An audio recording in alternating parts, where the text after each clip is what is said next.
What I'm going to try to do today is break down a scene into two basic shapes, like light and dark.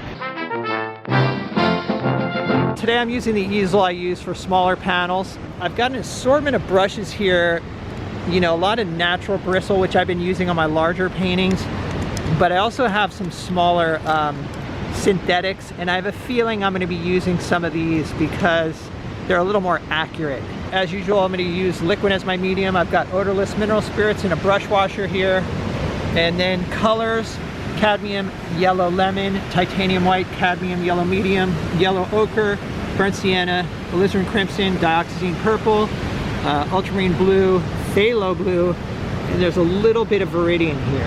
And here's a couple extra panels. Okay, so for composition number one, I'm thinking something like this.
All right, so that is the composition. So we've just got light and dark.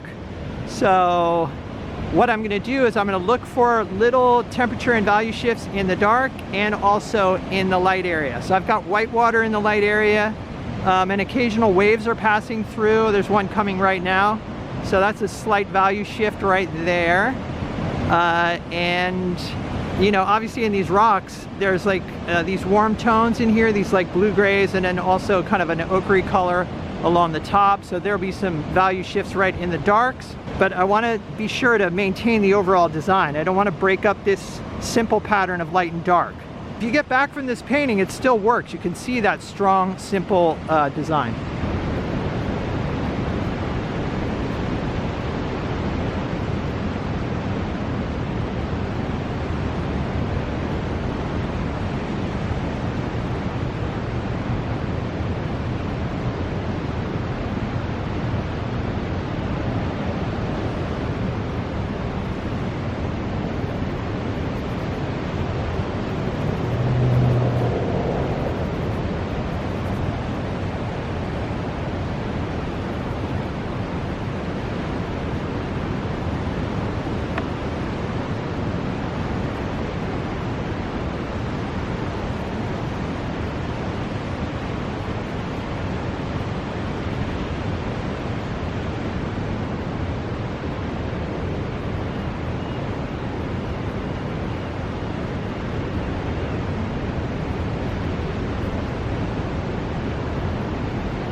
So for the darks, I used a mixture of ultramarine and alizarin crimson, and I leaned the mix towards red. It's kind of nice to sneak red into a painting whenever you can.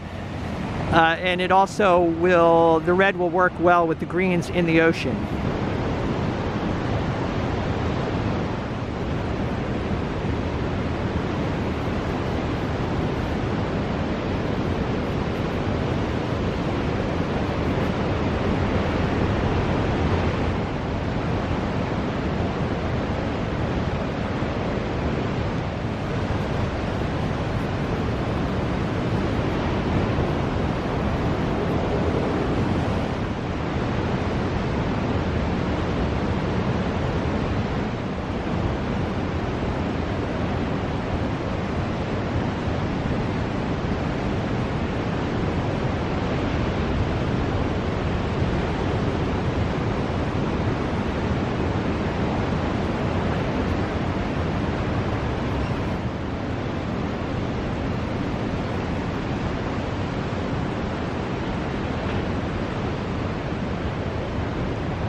All right, so I put in the light colors. Now I'm gonna start putting some subtle shifts into the rocks here.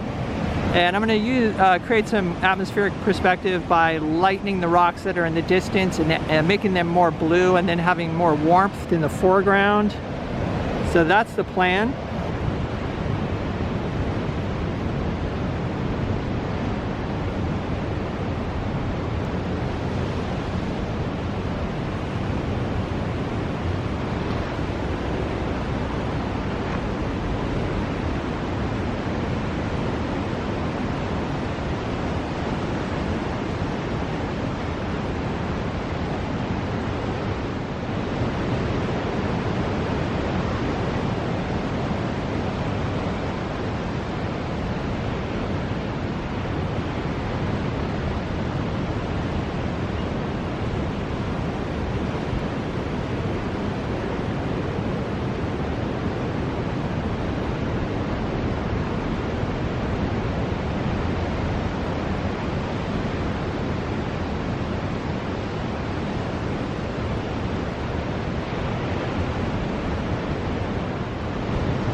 Okay, so there's the finished painting, and you know, so I feel like I did maintain that simple design, you know, dark and light, and there are some shifts in value and temperature.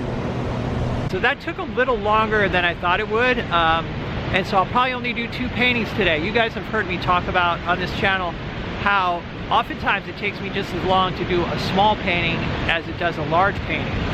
I probably could have done it 12 by 16 in the same amount of time. But the one thing I will say about a small panel is it kind of forces you to simplify.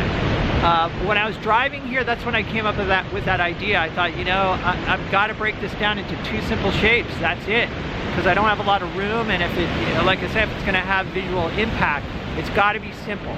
So I'm going to keep that in mind when I compose painting number 2. So I'm looking around right now. I do like the dark portions of the waves because there's some beautiful colors in there. So, and then there's these rocks going out in this direction. So I might try to compose using these rocks and then as the dark, but also have the dark be a part of a wave as well. So that's kind of the idea.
If I look over your shoulder? No.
So there's the composition. Again, just, you know, darks and lights. And this time I'm using some portions of the waves as darks. And then also, I'm gonna break up this line here a little more than it appears. You know, I'm gonna be putting little bits of white water in there to kind of make this line more irregular. All right, so for the darks, I'm using a mixture of dioxazine purple and burnt sienna, and this is a mixture I have not used before. I'm actually quite liking it. It's always fun to experiment with different mixtures. This is nice.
So the next thing will be to put in the water, and I guess I'll probably include a little bit of the sky. I don't know, maybe not.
Okay, so there's painting number 2, and I think I'm just going to leave it like this. I like that there's areas of transparency in the water and also in the rocks as well. You know, tried to keep it pretty loose, but again, it's, you know, the composition is a dark shape against the light shape. That's it. So if you're to see this thing from far away, it's still going to have some kind of visual impact. Now, I probably could lighten up these distant rocks a little bit. I'm always surprised. Like I added some white with blue ultramarine to kind of lighten them up, create atmospheric perspective. But I could even maybe exaggerate that a little more. But like I said, I'm gonna leave it for now and then see how I feel about it. So what did I learn today? I learned that dioxazine purple and burnt sienna makes a really nice dark, kind of a grayed down purplish color. But it's surprising that I've never actually used that mixture before as my dark. I usually go, to my normal alizarin crimson and ultramarine blue. So this was really a cool thing. Now, dioxazine purple is a transparent color, and so is burnt sienna. You guys know I like to keep my darks transparent. Somebody was asking, why do I want transparent darks? It makes the darks more luminous. If you can see a bit of glow of the white panel showing through. So they just don't look, your darks don't look lifeless.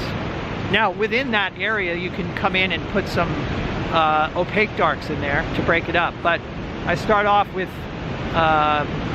some sort of transparent dark mixture to just map out where the darks are. So one of these paintings is going to be selected by one of the patrons on Patreon as a thank you for, when they pledge up to $200, $250 lifetime pledge. In other words, each monthly pledge adds up. When they hit $250, I send them a painting. So I got a bunch of other videos on Patreon, and it helps support this channel. It keeps me making these videos. So if you want to check it out, there's a link in the description. Other than that, stay creative, and I'll see you guys in the next video.